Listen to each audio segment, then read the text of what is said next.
Kamusta po, mga katambay? Si Kamanong po sa Tambayang Makabayan. Ito po, meron po tayong pag-uusapan, mga katambay.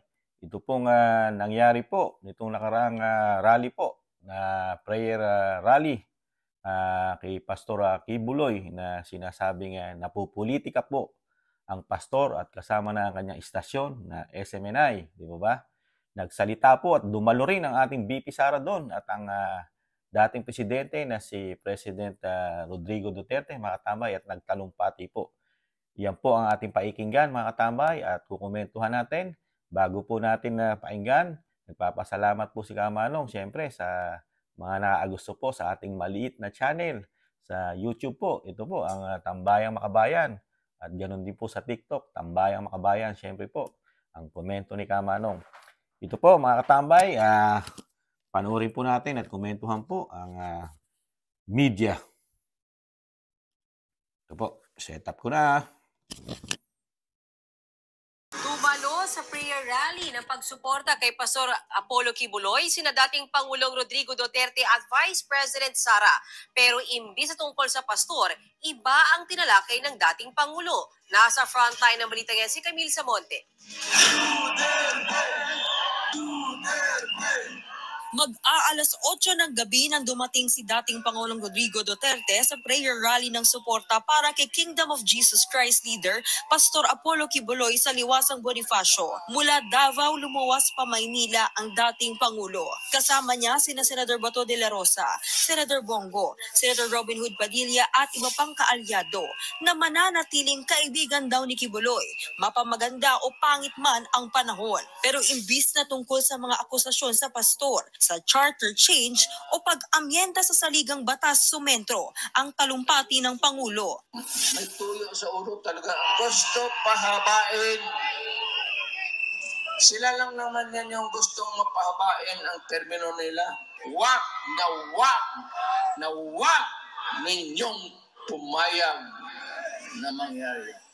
Ang gusto nila, presidential Republican type of government. Hindi raw dapat pumayag ang sambayan ng Pilipino sa Chacha. Nasa prayer rally rin ang anak ng dating Pangulo na si Vice President Sara Duterte. Hindi siya nagtalumpati pero nauna na siyang naglabas ng isang video message ng suporta niya kay Pastor Kibuloy. Sa mga ginagawang pagdinig ay tila pinatawan na ng guilty verdict si Pastor Kibuloy. Marami sa atin ang naniniwala na ang dinaranas ngayon ni Pastor Kibuloy ay isang pandarahas at hindi patas. Kanina, Senado at Kamara ang binabatikos sa mga taga-suporta ni Pastor Apollo sa prayer rally. Pinagbibitaw pa nila sa Senadora Risa Hontiveros na promotor ng investigasyon. Dapat na rin daw buwagin ng Kamara na nagsasagawa ng hearing tungkol sa mga umano'y paglabag ng SMNI sa kanilang prangkisa. Nagbabalita mula sa Frontline, Camille Samonte, News 5. Yan po, mga katambay, ang kaganapan po ng prayer rally po ni Pastor Kibuloy. Komentuhan po natin, mga katambay. Marami pong nagkukomento, lalo sa mga media, na hindi naman daw topic yung sinabi ni Pangulong Duterte doon sa prayer rally ni Pastor Kibuloy. Hindi naman daw Kibuloy yung sinasabing komento o speech ni Pangulong Duterte, dating Pangulong Duterte. Ibalik tanaw lang po natin, mga katambay. Yung sinasabi ni Pangulong Duterte, yung po ang ugat, doon po nag-ugat lahat sa politika. Yung nagiging problema po ni Pastor Kibuloy. Di po ba, mga katambay? Hindi naman po basta-basta yung problema ni Kibuloy, kahapon lang yan. Di ba? Hindi po ura-urada, yan na po ang problema ng SMNI sa ni Pastor Kibuloy, di ba? Saan po nagsimula yan? At doon sa mga nagkukomento po na nababasa din ni Kamanong, na hindi natin malaman kung sila po napakadaling makalimot o may sakit na amnesia sa nangyari po sa mga Duterte at sa Pastor Kibuloy. Saan po ba nag-umpisa yan? Di ba? Nag-umpisa po ang lahat nung politikahin nila si Sara Duterte, ang Vice President, di ba? Saan nila inumpisahan? Sa confidential fund, di ba? Diyan nila unang binakbakan yan. Di ba? At ginipits di umano sa Kamara. Di ba? Pati confidential fund, ginawa ng issue ng mga congressman. Di ba? Na kesyo kurap, 11 araw ginastos, na wala naman napatunayan na kinurap. Di ba? Pati COA, walang napatunayan. At ano pa ang ginawa nila? Binakbakan ng binakbakan, pati confidential fund ng Vice President, tinanggal. Tinanggal di umano ng Kamara. Di ba? Na kailangan protektahan ng ating mga anak, lalo sa nag-aaral sa ang anak natin sa eskwelahan, na doon kumukuha ng enforcement ang mga kaliwang grupo sa ating mga anak, di ba? Doon sana gagamitin, isa yon, nagagamitin ni Vice President. At ano pa, yung matuklasan pa ni SAS, di ba? Doon, kasama po sa pinag-ugatan po yan, mga katambay. Yung mga natuklasan ni SAS Rogando Sasot, di ba? Na anomalya sa Kamara at Senado, di ba? Yan ang mga pinagmulan eh. Binakbakan ni SAS ang Senado at ang Kamara, di ba? Na meron sila itinatagong matagal ng lihim na hindi alam ng taong bayan, di ba? Na yung kanilang mga pondo, di ba? Na hindi pwedeng i-audit ng COA, di ba? Dahil merong batas na ginawa nga si dating Senador Ping Lacson, na yung sa kanila special, pipirma lang sila sa kanilang mga budget sa loob ng 2 buwan. Hindi alam ng tao kung saan dinala dahil pipirma lang. Walang resibo. Exempted sila sa COA. Di ba? Na napakatagal na panahon na nilang ginagawa. Di ba? Na lumabas pong kahiya-hiya ang Senado. Di ba? Kaya nga nakapagsalita pa sa isang programa dati na si dating Pangulong Presidente na open the book ang Congress, ang Kamara at ang Senado. At ano sabi? Pinaka-rotten sa lahat ng politika o politiko na nagpapangsyon sa ating bansa, sa sangay ng gobyerno. Ano ang sinabi ni Pangulong Duterte? Ang pinaka-rotten, di ba? Ang Kongreso, di ba? At ang Senado, di ba? Diyan nag-umpisa yan eh, di ba? Tapos yung Chacha, di ba? Dahil hindi nila di umano kayang talunin, di umano ang Vice President sa darating na 2028. Kaya isinusulong nila. Matatalinong tao po ang mga Duterte. Alam po nila, mga abogado at piskal po ang Pangulong Duterte. At lahat po ng mga abogadong kasama ni Pangulong Duterte. Alam po nila, dahil sila ay nasa politika. Alam po nila ang galawan ng mga nasa Kamara, lalo ang di umano ang speaker.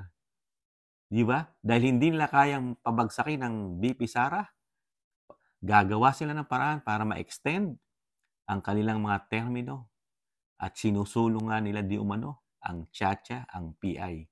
Balangkasin ng saligang batas, di umano. Di ba mga katamay? Kasi kung masusunod po yan at balangkasin, wala na tayong botohan sa presidente. Darating po talaga yun. Pwede lang baguhin yun. Pagka binigay po natin yung ating mga boto na sila na ang magpapatupad ng lahat ng batas natin na gusto nilang baguhin. Mga katambay, magagawa na po nila lahat yun. Pati po pagiging Prime Minister, kaya pong gawin ng Kamara yon, ng Speaker.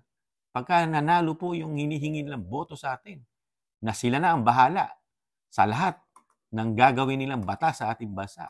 Di ba? Mawawala na po ng bisa, di umano ang Vice President nun. Dahil kung mababago po ang saligang batas natin at hindi naman natin alam na lahat ng sinasabi nila na ang babalangkasin lang yung ating trade, yung pamumuhunan ng mga banyaga sa atin, hindi naman natin alam yon. Dahil yun po mga sinasabi nga ni Pangulong Duterte na hindi nila sinasabi sa taong bayan, yung talagang layunin ng Kamara. Di ba?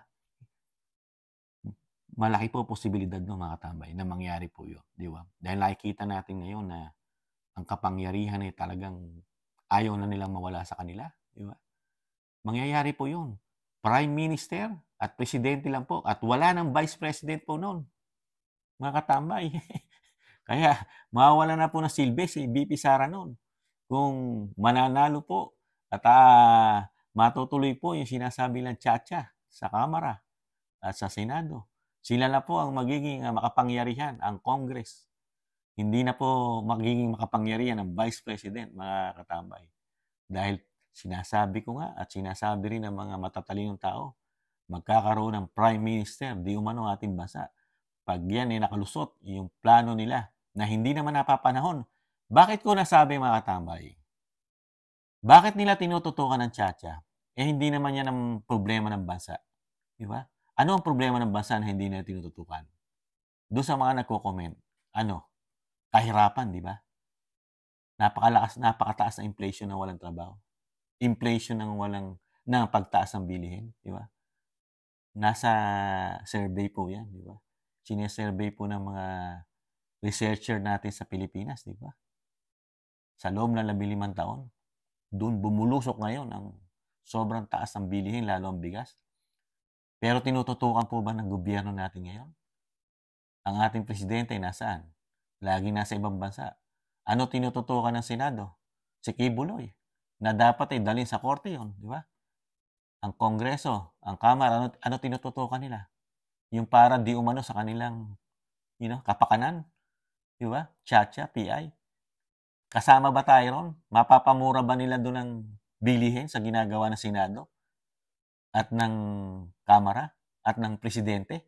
Mapapamura ba ng Presidente agad ang bilihin sa kanyang mga travel? Pag uwi niya ba ng Pilipinas galing travel, mura na ba ang bigas? Ganun po ba, mga katamay? Di ba? Hindi pa rin. Kasi hindi nila pinopokusan. Ang layunin lang nila di umano. At alam ni Pangulong Duterte, yung kanilang kapakanan sa gobyerno na hindi na mawala. Mananatili na sila. Di ba? Wala na magaganap na halalan. Di umano. Dire-diretso na po. At ang boboto na lang di umano. Puro Kamara, Kongreso na lang. Kung sino ang gusto nila di umano, maging Prime Minister. Di ba?